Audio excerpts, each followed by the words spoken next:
Yeah, good day to good day to our chief guest, Madam Malini Sankar, ladies, gentlemen, and colleagues. On behalf of IRS, I'd like to thank the organizer MEC for giving us opportunity to share the class perspectives on the subject. As of areas have already been covered, I will just try to cover things in brief. So we can go to second slide. Yeah, as all we know that basically marine environment protection not only have implications for each country, but also it brings significant global benefits. And all this has started like IMO was the first UN agency which has brought the mandatory regulations for international shipping, and this came in force on 1st January 2013. And things started speeding up when IMO strategy was adopted. That also during MEPC 72 in April 28 by resolution MEPC 30472. And this represents the first global climate framework for shipping and includes quantitative targets. Vision, everybody is aware, so we can go to next slide. Yeah, so as far as the level of ambition is concerned, this also has been covered many times. And basically, IMO has set an ambitious goal and ambition in its primarily GHG strategy. And these are the three main ambitions, which is indicated here. And to meet this ambition, IMO has come out with short-term, mid-term, and long-term measures. And that timeline has been set for that. And during those timeline, these targets has to be met. Can we go to next slide?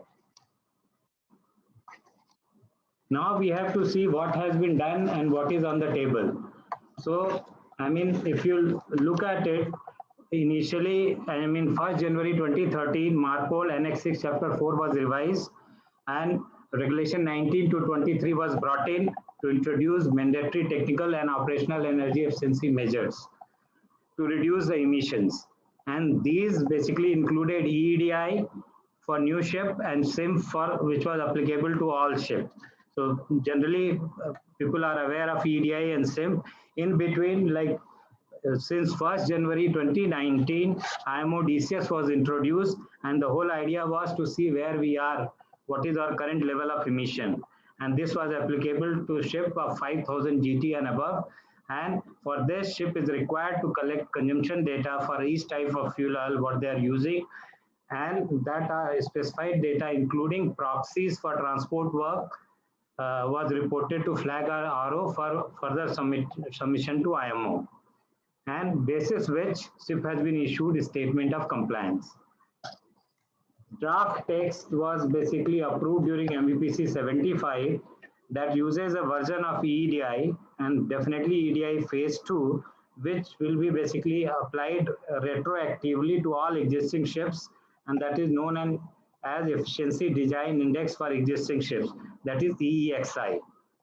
This draft also basically enhances the SHIMP, where SHIMP is becoming mandatory and bringing the concept of mandatory of operational efficiency improvement targets. And as already has been covered by Mr. Bose, that for CII, all ship will be graded from A to E, and basis on this grading, those ships which is falling between A, B, C is fine, but those who are falling between D and E, there will be basically D will be asked to improve their performance, and E, even discussion is going on that their basically international energy efficiency certificate also may have to be put on withhold or may have to be cancelled. This kind of discussion is still on in MEBC. Can we go to next slide, please?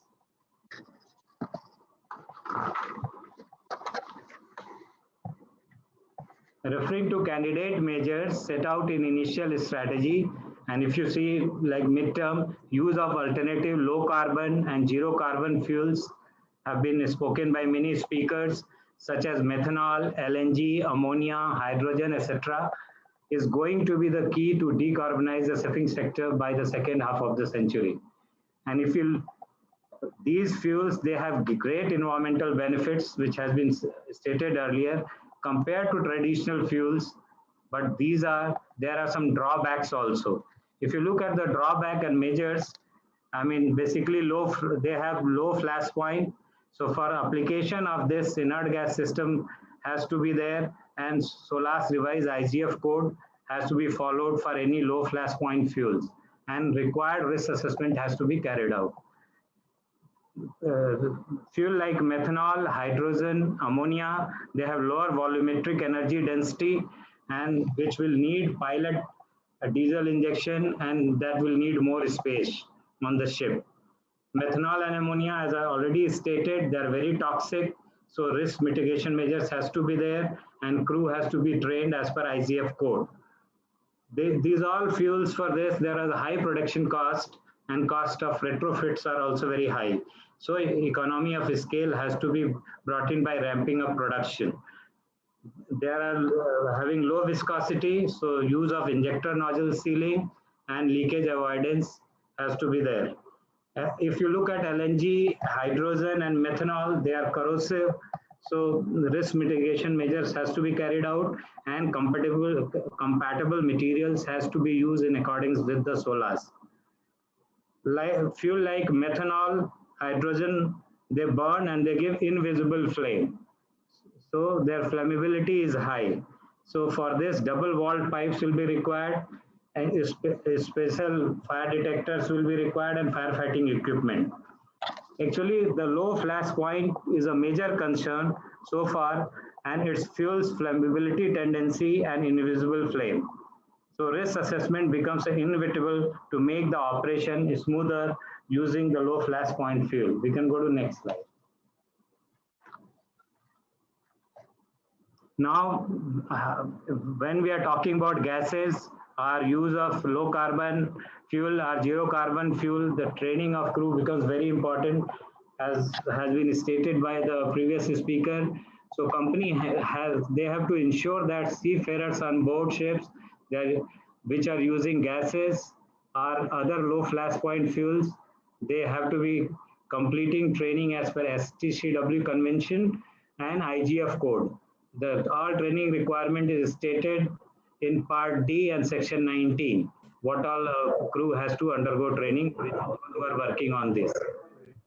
If you look at the DG Shipping, they have also come out with their circular, that is circular number NTDNG 2021.